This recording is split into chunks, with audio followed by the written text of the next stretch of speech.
Anak ini diserang oleh seekor gagak yang tampak sangat murka. Wajahnya dicakar-cakar hingga dia tak berdaya. Saat gadis kecil itu bangun, dia sangat terkejut karena bentuk wajahnya hilang. Dia sangat ingin berteriak tapi sekarang dia tak mampu mengeluarkan suara akibat mulutnya juga hilang. Dia sangat ketakutan. Kini dia hanya bisa berusaha pulang dan mencari kedua orang tuanya. Tiba-tiba sebuah lumpur hitam dari dalam sumur keluar dengan bentuk seperti manusia. Lumpur itu benar-benar menyerupai muka manusia memiliki mata. Belum ada yang menyadari lumpur itu kini berjalan mengikuti gadis kecil. Lumpur itu juga ternyata mampu mengeluarkan suara. Gadis kecil yang mendengar suara langsung ketakutan dan berlari dengan cepat. Tapi gadis itu tak memiliki mata. Dia takkan bisa lari dengan cepat. Beruntung ayah melihatnya dengan tepat waktu. Dengan cepat ayah menembak lumpur hitam. Saat ada kesempatan, ibu segera membawa anaknya masuk ke dalam rumah. Tapi semua belum berakhir. Siapa sangka lumpur itu mampu kembali ke bentuk semula dengan sangat cepat. Saat ibu melihat monster akan menyerangnya, dengan sigap dia segera mengambil sebuah cangkul sampah dan membagi tubuh manusia lumpur itu menjadi dua bagian. Ternyata itu sia-sia. Manusia lumpur itu malah memanjangkan tangannya dengan secepat kilat mengambil gadis kecil yang berada di pelukan ayahnya. Tubuh gadis kecil itu kini telah menyatu dengan manusia lumpur. Peristiwa yang sangat mengerikan. Ayah gadis kecil yang panik langsung berteriak agar mereka menangkap monster itu. Namun monster lumpur itu berlari sangat kencang dan kembali masuk ke dalam sumur. Dan dia hilang tanpa jejak. 2 hari kemudian, gadis kecil lainnya tampak pergi ke kandang kuda. Ia sepertinya akan memberi makan kuda-kudanya. Tapi saat dia memegang mulut seekor kuda, tiba-tiba dia melihat ada seekor laba-laba di mulut kuda. Saat dia menarik tangannya, dia terkejut karena keluar sarang laba-laba dari mulut kuda dan menempel di tangannya. Dia terkejut, namun saat dia akan berlari, semua sudah terlambat. Hal itu justru membuat kuda mengeluarkan sarang laba-laba semakin banyak dan panjang. Hanya dalam waktu singkat sarang laba-laba itu berhasil membungkus gadis kecil itu, dia sangat ketakutan. Kemudian dia berteriak meminta bantuan. Namun semua percuma karena kuda itu mengangkat dan dengan cepat memakan gadis kecil itu. Bersamaan dengan iringan suara yang menyeramkan. Saat para pengusir setan masih tertidur dengan nyenyak, tiba-tiba kuda-kuda mereka menjadi gila, berlari dan berteriak. Johnny akan melangkah maju untuk segera menenangkannya. Di saat itulah dia melihat hal yang sangat mengerikan. Kuda itu membuka mulut dan terlihat gadis kecil yang dimakannya tadi. Disitulah mereka baru menyadari kalau ada sesuatu yang janggal. Tanpa berbasa-basi, Ani kemudian mengejar kuda dan diikuti oleh kedua pengusir setan. Ketika memasuki hutan, tiba-tiba pohon di dalam hutan itu dapat bergerak, menyerang dan menghalangi Ani untuk mengejar kuda iblis tersebut. Tak ada satupun dari mereka yang mampu mengejar kuda iblis. Ternyata beberapa ratus tahun yang lalu ada sebuah wabah yang menyerang desa mereka. Seorang ratu yang sangat cantik berusaha menghindari wabah tersebut dengan cara tinggal sendirian di sebuah menara. Dia mengira akan selamat dari wabah,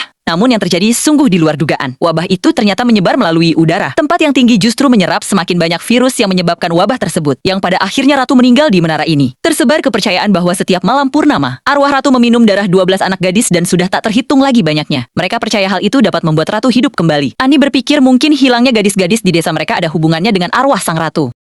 Untuk membuktikan kecurigaannya, mereka mendatangi menara itu keesokan harinya untuk mencari anak gadis yang hilang. 2 orang pengusir setan itu masih berada di dalam hutan. Mereka berpikir apa yang akan mereka lakukan sekarang. Di saat kebingungan, tiba-tiba salah satu dari mereka memiliki ide cemerlang. Dia memegang seekor katak dan menjilatnya. Di saat itulah sesuatu yang aneh terjadi.